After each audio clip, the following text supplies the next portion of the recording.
dude's a great kid. I like him a lot. So, my name is Noah. For those of you who don't know, I'm a very extroverted person. Come talk to me. I love talking to people. I was raised, much like a lot of you, in a very Christian household. Unlike a lot of you, I was a pastor's kid. I would like to say that I was raised in a very, very loving family home. And for a long time, I was. But I'll get more into that in a little bit. My family was very loving. We did as much as we possibly could for our community. My father was the youth pastor for a very long time before the pastor of that church resigned, and he stepped up to be the pastor there.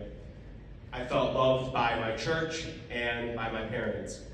Now, my parents had so much love, in fact, for just their community and for God and a passion for Him that we opened up our home to foster care.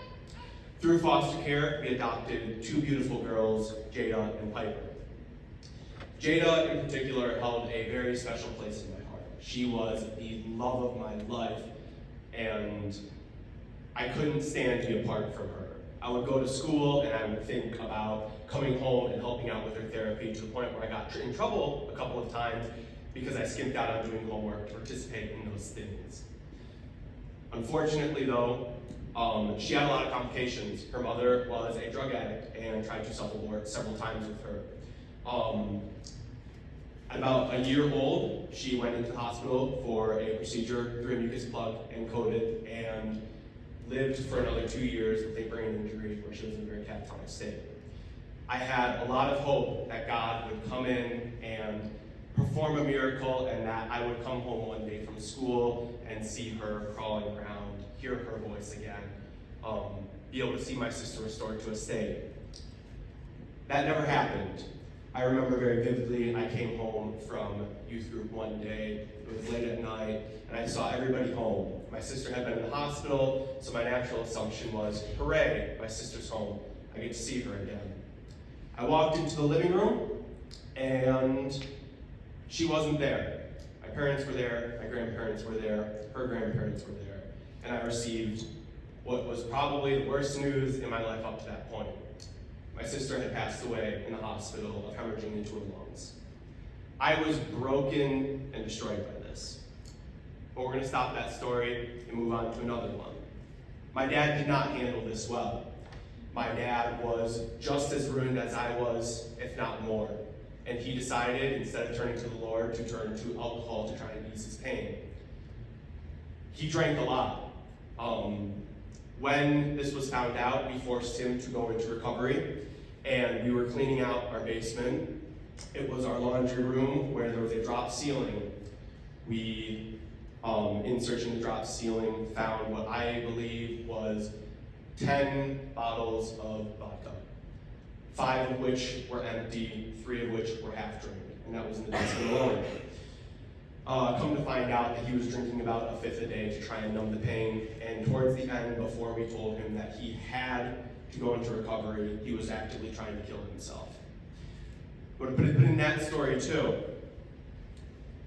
even as so recently, and as you guys are probably starting to get an idea of, I'm very acquainted with tragedy.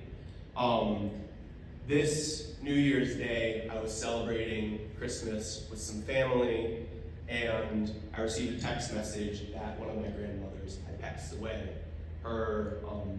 She had cirrhosis of the liver. It was a very quick thing, and she passed away peacefully, so that was good, but it was still very hard to hear, especially at what should have been such a happy time.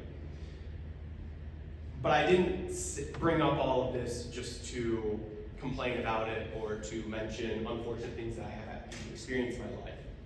There's a through line in all of it, and that's the goodness of God in this.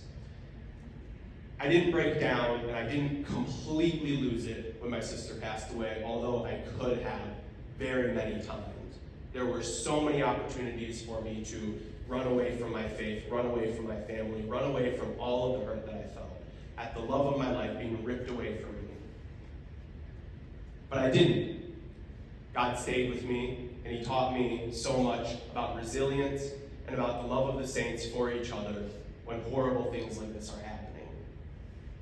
Moving on to my father, I got to see a man who was once renowned in his community for the goodness that he was capable of, be brought so incredibly low that he was trying to kill himself.